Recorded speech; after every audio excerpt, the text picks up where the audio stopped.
Welcome everyone. I think this is an opportunity to review a few of the things that probably we need to at least appreciate in terms of module number 3. I hope this will be audible enough because a few of our colleagues had explained or had expressed concerns about the audio being visible. Let me hope this can quickly resolve some of the issues so that you're able to go through module 3 without any problem.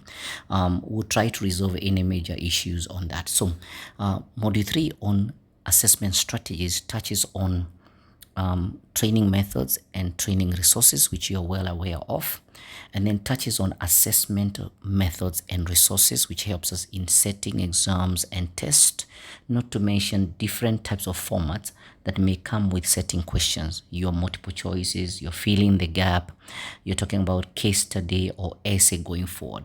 So a quick one, we may end up looking at some of a few things in terms of the items that we already have here. So let's see the key learning outcome, which are here, of course, appreciating or of course trying to describe or establish the training methods and resources, of course assessment methods and resources. We also have something to do with different types of setup of questions. All right, of course aligning learning outcomes with the training methods and resources.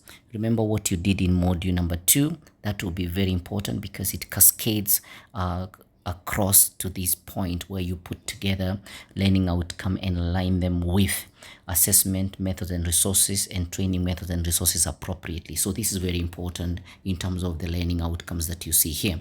The most important also is for you to try and develop a training assessment plan which sets pace on what you're planning to do.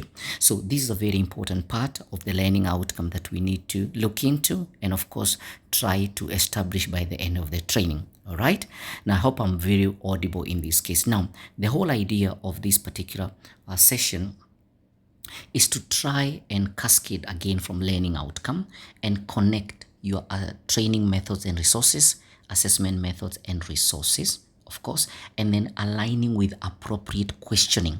Now, you know very well, questions like multiple choice may not apply in every learning outcome.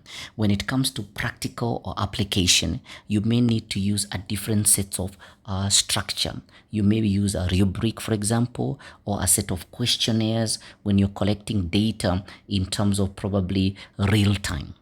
Of course, when you're looking at different other experimentation, if you're looking at a case study, all these have a different sections or in terms of structure on how questions should be set. So going forward, you need to look ahead and say, you know what, which learning outcome applies to what training methods and training resources, to which assessment method and resources, and which type of questions. So that is a skill that we really need, especially at this juncture of trying to develop our assessment or other questions and examinations. Okay, so beautiful. Let's see now the key concepts here in part of this introduction is we need to appreciate how we learn, and this tool here which we call VALC, meaning visual, auditory, read and write, and kinesthetic. This gives us an idea us as trainers, especially those who have not gone through pedagogical skills before, or you don't have an educational training background or education training as a teacher, or maybe as a postgraduate in teaching and you've not gone through this concept. Now it's good to really look into how we learn, and how we learn is also important on how we analyze our assessment and how we test questions, especially when you're looking at assessing elements of visual or pictures, looking at auditory or probably speaking. Especially when we lecture, we tend to appreciate the concept of auditory. Your students listen to the lecture as they view. At the same time, they may combine that with read and write.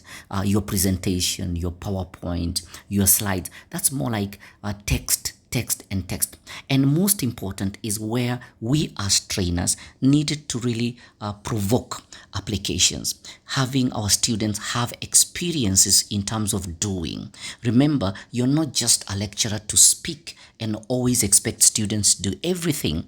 It's up to you also to trigger resources that really will provoke them to practice by themselves. An e-learning activity like what we are doing now could be a very interesting aspect, and especially lecturers who are handling huge groups of students.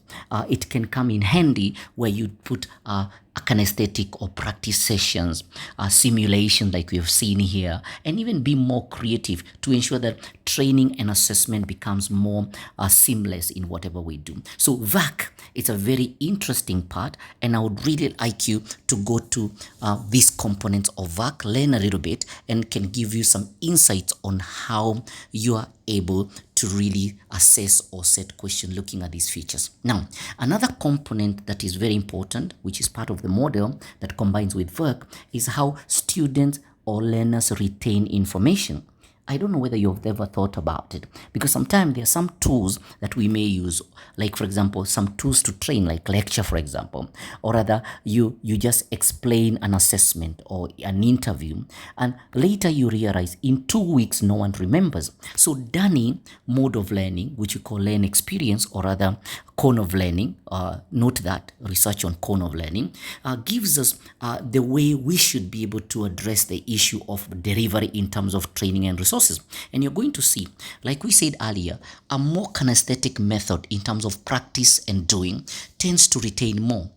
This was a research done, and you realize almost 90% of what we do and say we tend to retain. So you realize engage students in assessments and training that are able to do, like practicing doing, role play activities, experimentation. That is very important in retaining information.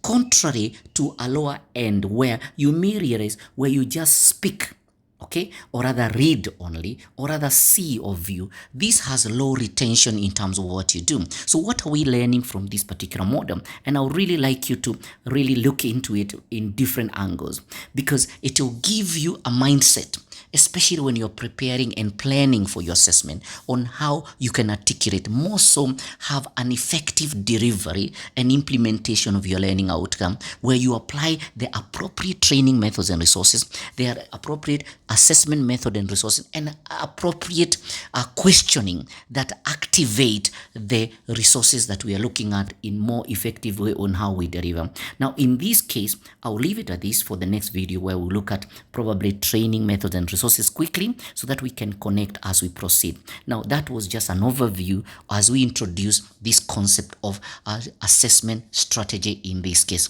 See you shortly for the next element. Thank you.